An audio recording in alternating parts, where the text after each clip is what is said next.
What's up, Grayson Report? I am back with another video, and we're gonna start spooky season off right. I mean, come on. I celebrate spooky season all year round, but it's especially special this time of year. I love this time of year. I'm sure you guys do. So sit back, get your favorite cup of joe, grab your cozy blanket, and stay tuned after this.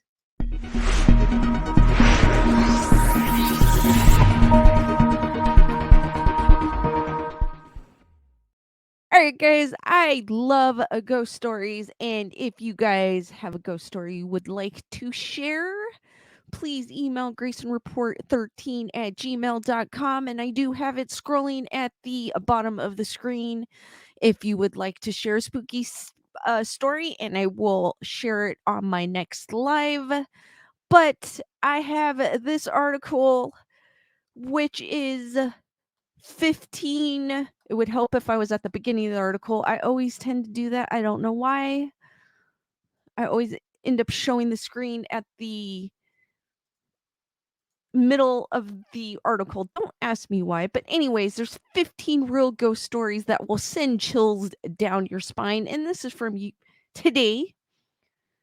Read these very scary tales of unexplained incidents and supernatural encounters if you dare. Are you afraid of things that go bump in the night? Then perhaps it's best you don't go any further because we're about to delve into the world of the supernatural. And these tales are not for the faint of heart. Whether you believe ghosts are real or just made up for the movies, these ghost stories, as told by real people who experience things they can't explain, are sure to give you pause, if not proof, that there's more than meets the eye when it comes to the spirit world. To help curate our collection of spooky yarns, Today.com spoke to Derek Hayes, host of Monster Among Us, a podcast in which callers share details of mysterious encounters. According to Hayes, he receives hundreds of calls each week and submissions from across the globe. But every once in a while, somebody will call in one of those personal stories.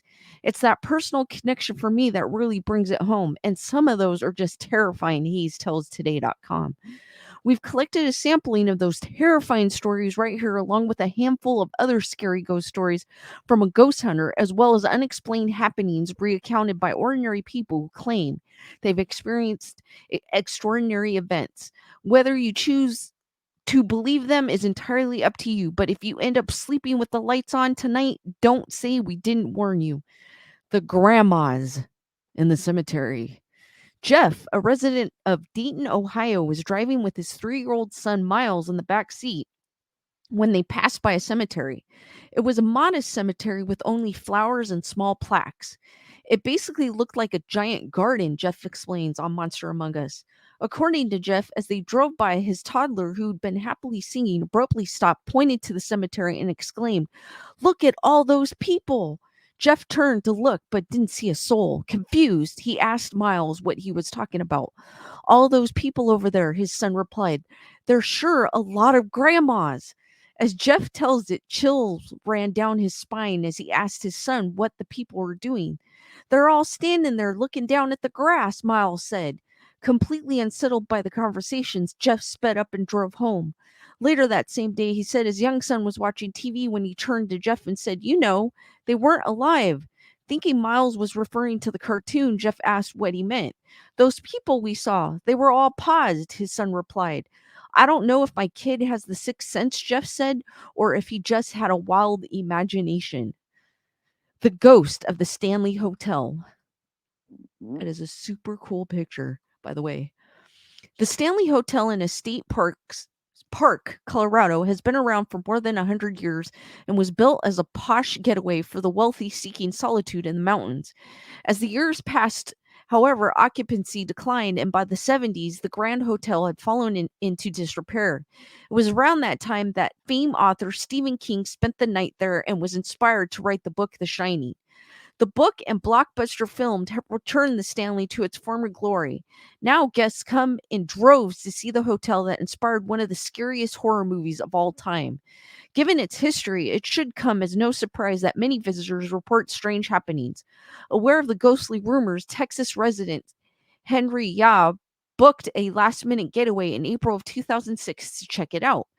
After arriving, Yao had dinner, then wandered around the Stanley to take photos, stopping at the staircase. He waited for people to clear the area, then took a picture, thinking nothing of it. Later that night, however, Yao fell seriously ill. I felt really sick. I had the shivers. I was like, something's really wrong, he tells USA. He tells Today.com. His companion suggested he go to the emergency room, but Ya refused. On the trip home, Ya began swiping through the photos he'd taken when he discovered what he said was a really, really strange image of someone standing on the stairs, except no one had been there. The next day, he posted the photo on Instagram, half joking that he'd captured a ghost, and the world took notice. Almost overnight, Yao found himself in the limelight with his ghost picture warranting attention from global media outlets and paranormal experts who wanted to examine the photo. Some experts say there's two ghosts, and other people said that the reason I got sick is because the ghost was trying to materialize, taking energy out of me. He said, there's so many theories about this. And what does Yao think? I have no idea, he says with a laugh. So, guys, what do you think of this photo? I'm not sure if you could see it, but apparently this is the said photo. What do you guys think about it? Comment below. And I think when my last video about the books, I said I didn't like Stephen King. I don't particularly like his books, but I like his movies. I should have reiterated that. I am a fan of Stephen King's movies. I just really haven't found a book of his that I liked except for that one, and I should pull it out to so I remember the name. But guys, what do you think of this photo? Comment below. The Haunting of the Lizzie Borden House. On August 4th, 1892, Andrew and his wife Abby Borden were found brutally murdered in their Fall River, Massachusetts home. Though murder wasn't uncommon in the late 800s, the fact that they were bludgeoned to death with an axe and the main suspect was their 32-year-old daughter Lizzie Borden certainly was. The crime and trial that followed made headlines around the world. Lizzie was ultimately acquitted for murder, but she remains forever linked to the heinous killings, as does the home where the crime was committed. Now a bed and breakfast and museum, the Borden home attracts history buffs and thrill seekers who come to see for themselves if rumors that the house is haunted are indeed true. When I started working there, it was more of the history. I really didn't care about the paranormal, Suzanne St. John, a realtor and tour guide at the Lizzie Borden house, tells Today.com. However, that all changed after St. John says she experienced a few unusual happenings of her own. Guests tell us they hear laughing and playing in the middle of the night. Things get moved around, she says. And St. John has experienced a few unusual things herself, saying that once she discovered toys scattered across a room that no one had been in. St. John, every time I hear St. John, there's a DJ named St. John. So that's what I'm thinking of. Also talks of a picture that fell over and slid 2 feet across the floor without any plausible explanation, as well as a closet door that once opened on its own volition. On the eve of the anniversary of Andrew and Abby's murder, St. John says that she had two other tour guides at the house felt a sudden sharp piercing pain in their left eyes, the same exact location of Andrew Borden's fatal injury. Perhaps most unsettling, however, is the story of St. John tells of a tour guide at the Lizzie Borden house who asked her group to silence their cell phone before beginning the tour. Moments later, a guest's cell phone rang. She looked up and said, "It's my mom." The tour guide asked if she wanted to leave and take the call, to which the woman replied, "She died 2 years ago." What the? What? I like that story. And now that I know, I mean, I've read about the Borden house, but I didn't realize that it was a bed and breakfast. So if I'm ever in that if I'm ever in that neck of the woods, I would definitely love to stay there. What about you guys? Comment below. The ghost of Captain Joseph White. Though Salem, Massachusetts is best known for its infamous witch trials, there have been plenty of other chilling stories throughout its 400-year history. One of them is the tale of Captain Joseph White, a wealthy merchant who was found bludgeoned to death in his bed. What's up with them with the word bludgeoned?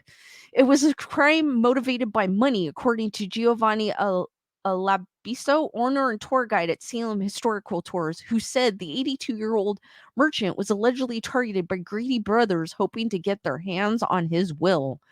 Brothers Joseph and Francis Knapp enlisted the help of Richard Crownshield to help get the job done. Late in the evening, when Captain White is asleep, Dick Crownshield comes in. He goes upstairs to the second floor and takes a club and bashes the captain over the head and crushes his skull.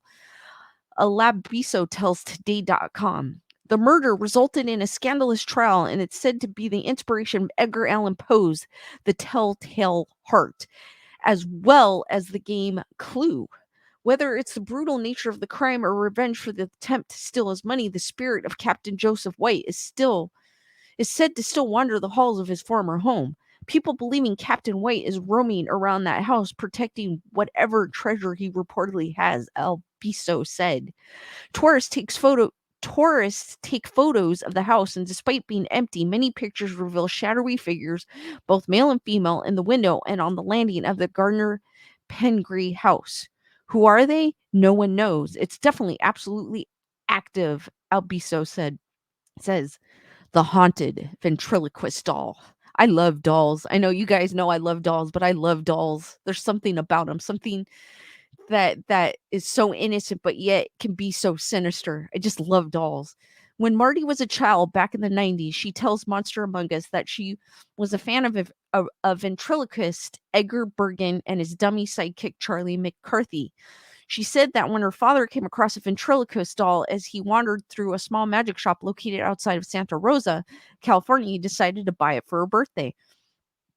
While ringing up the cell, Marty says the cashier gave her father weird vibes and said to him, "You know, when you put your hand inside the doll, he's gonna come alive." Laughing off the comment, he brought the dummy home to his daughter. According to Marty, she was over the moon when her dad gave her the doll, saying, "I was so happy when I got the doll, I was obsessed." But before long, strange things began happening. Though impossible because the doll's head was made of hard plastic, she said its expressions would change, including his smile. Worried something would happen to her precious dummy, Marty's family shut it away in a cupboard most nights. One night, she and her family were awakened by the pitter patter of steps in the living room. Thinking it was the dog or other family members, they went to look. No one was there except for the doll who was sitting on the couch.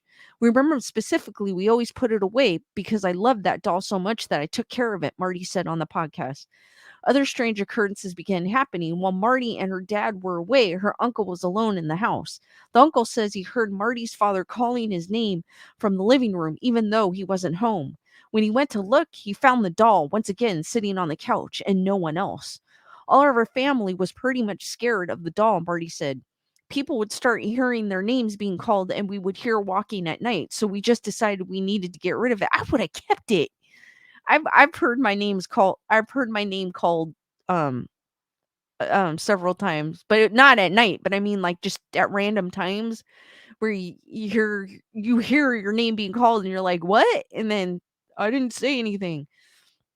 Being Mexican and religious, Marty said her parents wanted to burn the doll in case it was demonic. They put it on the grill, and according to Marty, it wouldn't burn. This doll would not go up in flames at all whatsoever. They tried cutting it up with a knife, but were unsuccessful. Finally, they threw it in the trash can. After the garbage was collected, Marty's dad went to retrieve the bin. In it, the doll. To rid themselves of the dummy, they dug a hole in the backyard, then filled it with cement. Marty and family have long since moved away, but she says they still think about the doll and the possibility that eventually it finds one of us. The imaginary friend. Jacqueline from Oklahoma says that while her memories have faded over the years, she recalls having an imaginary friend when she was young. Her grandparents, Granny Junie and Pa Hank, lived in a small home with a quiet backyard. Jacqueline recalls visiting them as a child. "I have very good memories of my Pa Hank," Jacqueline said on the podcast. "He would sit under the tree with me and tell me stories. The stories were often about her life and memories of prohibition," she said. "He was actually a very interesting character. The only problem, her grandfather died in 1981 and Jacqueline was born in 82. I don't think I ever realized I was getting stories from a ghost," she said, adding that the rest of her family knew of his presence in the house.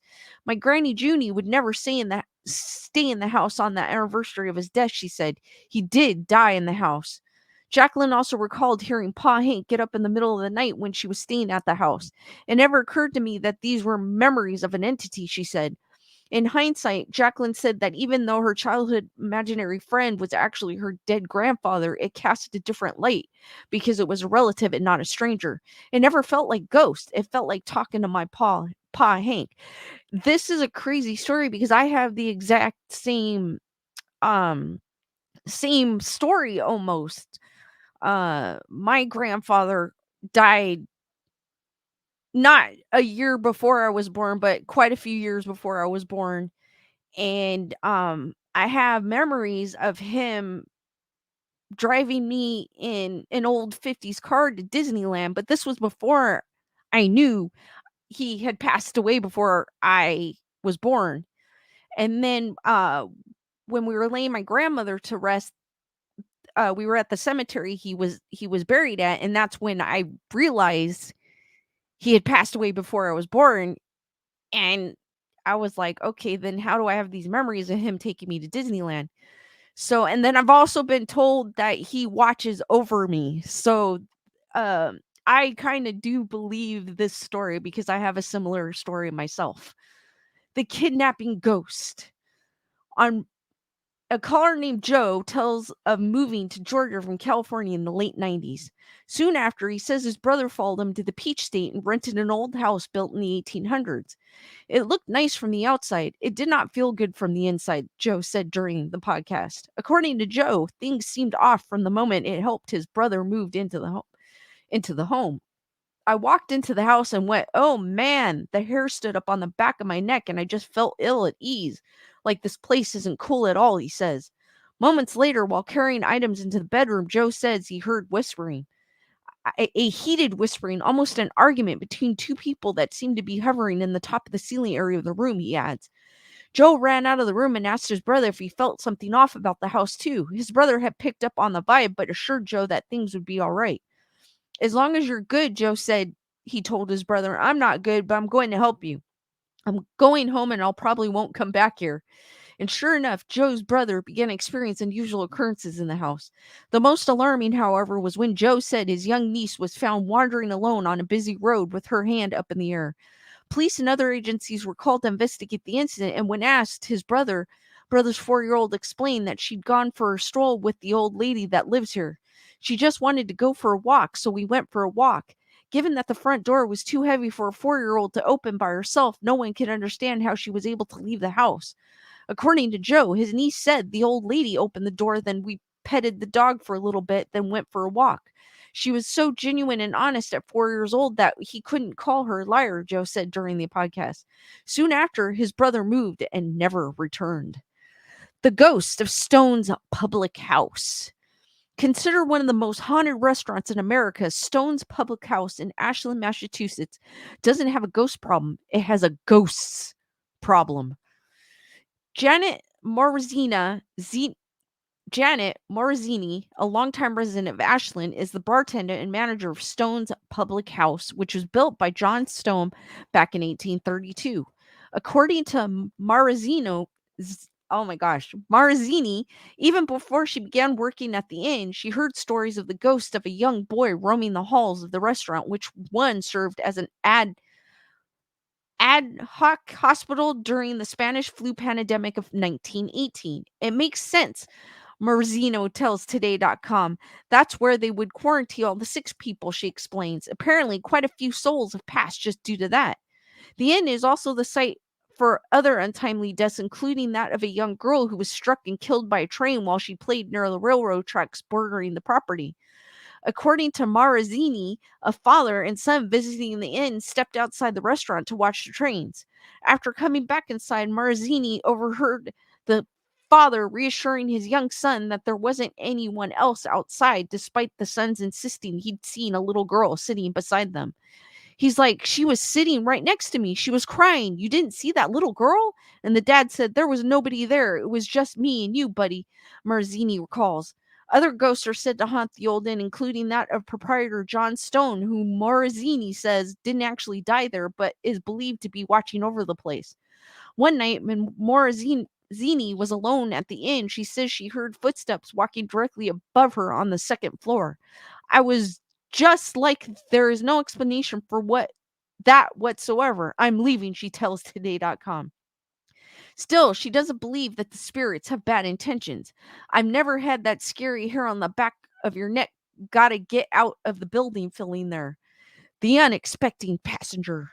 In the 90s, Julie, a resident of Portland, Oregon, was driving out of the city to meet her friends when she found herself in traffic. The 18-year-old soon discovered that the cause of the slowdown was due to a dreadful car crash, and to her horror, as she passed the scene, she realized that someone had died. A moment later, there was a woman sitting in my passenger seat, Julie said. Though she admits it sounds crazy, Julia reports seeing a woman dressed in work clothes seated next to her, and despite being in complete shock, the woman in the passenger seat was even more freaked out. She looked like somebody who just suddenly ended up in someone else's car, Julie said of the incident. Panicked, the woman demanded to know how she got there and who Julie was. It was then that Julie noticed the woman had an unearthly quality about her and realized that whoever she passed on the side of the road was somehow in her car with her. That is crazy.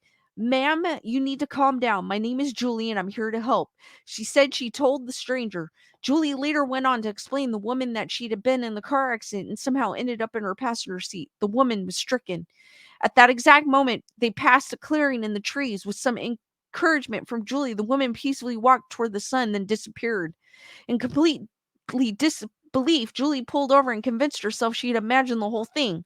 Several days later, however, a story came on the news about a trucker injured in a car accident. Before they finished, they threw a picture up of the woman that was in my car and explained that she had passed away in the accident, Julie said during the podcast. It was unbelievable. It was too much. That would freak me. I always think of that. I don't know why whenever I pass by a cemetery, I always think that's gonna happen to me, exactly what this woman has explained. But I don't know where it came from, but whenever I drive by a cemetery, I always say, "No hitchhikers." I don't mind if you guys say hi, I just don't want any hitchhikers coming home with me. But I don't know where that came from, and every time I pass by a cemetery, I always say that. The ghost in the choir loft. Alicia Diozzi, teacher, tour guide, and owner of Salem Kids Tours, typically sticks to talking about Salem, Massachusetts' long and diverse history. However, there's one story she likes to share about a ghost that haunts First Church in Salem. The plot twist: only children can see it. The little ones, maybe age 4 or 5, will ask about a ghostly presence that they see up in the choir loft in the main sanctuary of our church, she tells today.com. According to Diozzi, kids often point to the same spot in the church and claim they see a woman there. The kids will say she's in a long dress, long sleeves, and that she sometimes can be heard singing with the choir, Diozzi says.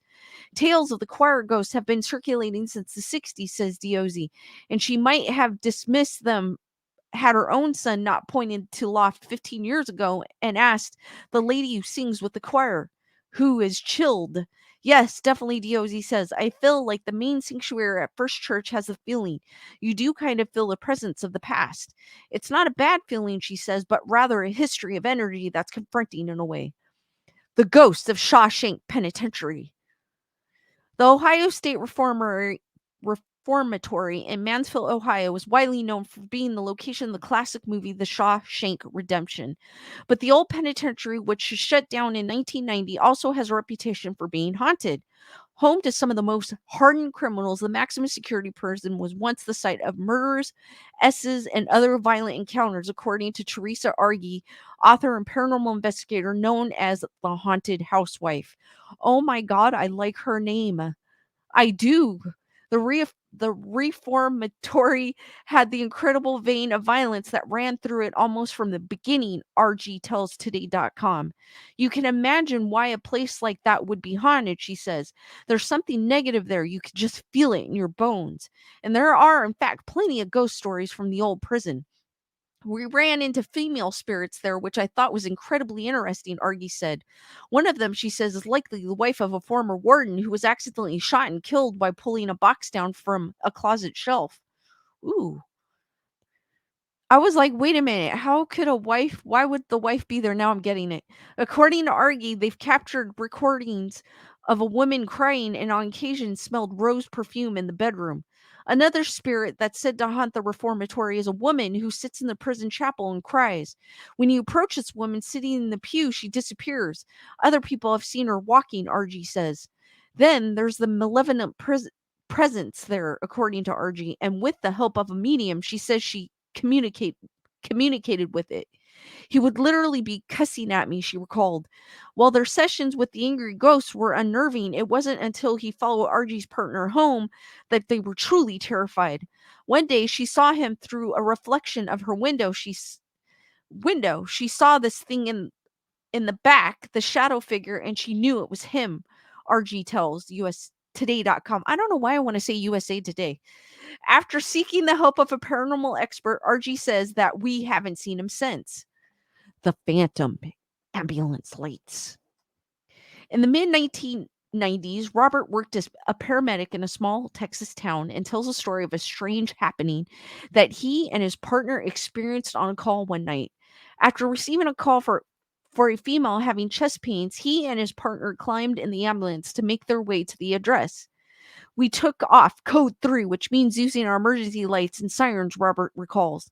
In the absence of GPS back then, Robert says that they relied on maps and mailbox numbers to guide them to the rural location. The address we were going to was a very rural one, said Robert, so there was no street lights and it was very dark night, so it was very difficult to read the mailboxes. As they searched for the correct driveway, Robert says he turned off the sirens. After determining they found it, they pulled in only to discover they were mistaken. So we turned off the emergency lights as we backed up to the road and went up the correct driveway, he explains. Upon arriving at the scene, the paramedics realized that they'd been at the exact same address the month prior for a male suffering from cardiac arrest. In typical medical black humor fashion, we mentioned to each other that this was probably the wife who was now having a heart attack and was now going to go join her husband. They jumped from the ambulance bags in tow and began treating the woman, who fortunately ended up being all right. Robert said, who fortunately ended up being all right. Robert says he sent his partner to get the stretcher from the ambulance so they could take her to the hospital for evaluation. When he returned, he had this strange, questioning look on his face. According to Robert, the pair wheeled the patient out to the emergency vehicle, and that's when Robert saw that the ambulance had nearly every light it was equipped with turned on. Strobe lights, floodlights, some interior lights, everything on. After taking the patient to the hospital, Robert asked his partner why he'd turn on all the lights. He hadn't. In fact, he reminded Robert that they'd shut them all off after going to the wrong address. Neither of us recall activating the emergency lights, strobe, or floodlights when we arrived at the house. There was no real reason to do so. We'd already gotten there. In the end, we wrote it off as her dead husband letting her know that he was still there. Oh, that's a sweet story. I like that one. The ghost dog. Sarah from Lancaster, Ohio, um, tells a story of her childhood dog Cricket, who, according to Sarah, was a pretty unhappy dog. She was super cranky. She only liked my grandma, Sarah said. She didn't seem like she felt well. Still, the family loved their dog and was devastated when the pup ran out into the road and was struck and killed by a passing car as they were preparing to leave on a family vacation. It was very sad, very upsetting, especially with me being a child. My grandmother was there. She loved Cricket, and Cricket loved her. They had this special relationship that none of us had. Despite the loss, the family had prepared for the vacation and, not having a lot of money, decided to still go, leaving Cricket with my aunt, who offered to on take on the necessary details. Upon arriving at the hotel where they were staying, Sarah says the family was melancholy and sad over the tragedy. We go to bed, and in the middle of the night, I'm not sure why I woke up, but I woke up, sat up in bed, and looked down, and on the floor was Cricket, a full body apparition of her, said Sarah. She looked so happy. She looked like a different dog. She was jumping around. That crankiness, all that unhappiness she had was gone. It was like she was coming to tell me she was okay. It was the clearest apparition I've ever seen an apparition. It was the clearest apparition. I've never seen an apparition again. It was the first and only time. Sarah says she told her mother in the morning what she'd seen, and her mom dismissed it as her middle school brain just trying to make sense of the loss. I guess that's possible, said Sarah, but to this day, I could still envision Cricket in that moment. I've never forgotten that image, and it helped me feel better about what had happened because she seemed so happy, and I do think she was visiting me that night. The ghost of Willoughby Cole. Built in the late 1800s, the Willoughby Coal Building in Willoughby, Ohio, housed a variety of businesses in its time, including a train depot, cheese factory, and flour mill. In 1912, it became the very prosperous Willoughby Coal, supplying coal to the local residents before it was sold to Henry Windus and William Don Norris in the 30s. Over time, the relationship between the two owners grew tempestuous, according to Teresa Argy. Henry Windus wanted to buy the business from Don Norris, but Don was unwilling to sell.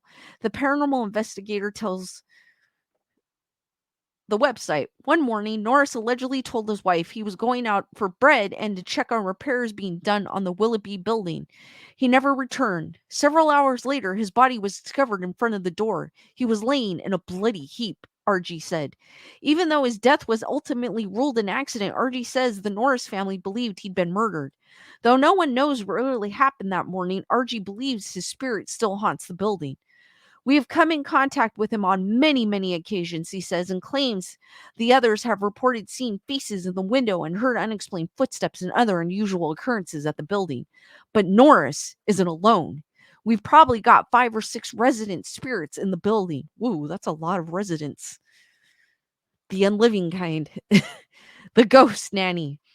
Kip, a caller from New York State, talks of an old home that he and his wife purchased. Upon moving in, his wife invited her sister and newborn baby to come for a visit. They stayed in the downstairs bedroom, and my wife was sleeping in an upstairs bedroom, Kip explained and said the first night their guests stayed, his wife overheard her sister talking to someone in the middle of the night. The next morning, Kip's wife asked who she'd been talking to, and her sister replied, I woke up in the middle of the night and there was an old lady standing over my baby, and I had to tell her to get away. According to Kip, there were more unexplained incidents in the house, including mysteriously moving lamps and a creepy occurrence with a fire alarm that went off while his wife was outside working in their garden. She immediately runs back into the house, figures out that it's the smoke alarm in that same downstairs bedroom going off, Kip says on the podcast. When she opened the door, she said for a split second, all she could see in the room was this white fog. Within moments, however, the white fog disappeared and the alarm shut off. Convinced the house was haunted, Kip's wife reached out to the neighbor to learn more about the property and discovered that the previous owner was a 90-year-old woman who tragically died in a house fire. Needless to say, we fixed up the house and got out of there as fast as we could and moved someplace else, Kip said. She doesn't seem like a bad ghost, so I don't see a reason. I wouldn't have moved out. She doesn't seem like she was malevolent or anything. Guys, so what did you think of that article? Which one was your favorite story? Comment below. I actually liked all of them. I liked all of them. They were all pretty cool. Uh, just as another reminder, I do go live every Monday at 7 p.m. Pacific Standard Time and Saturday at 8 p.m. Pacific Standard Time. I wish I could go live more, but I do have a 95, so unfortunately I can't do so. But I do have a goal to go full time, so that I can bring more videos in 2024. Um, so so guys, I will see you on the next one. Stay spooky.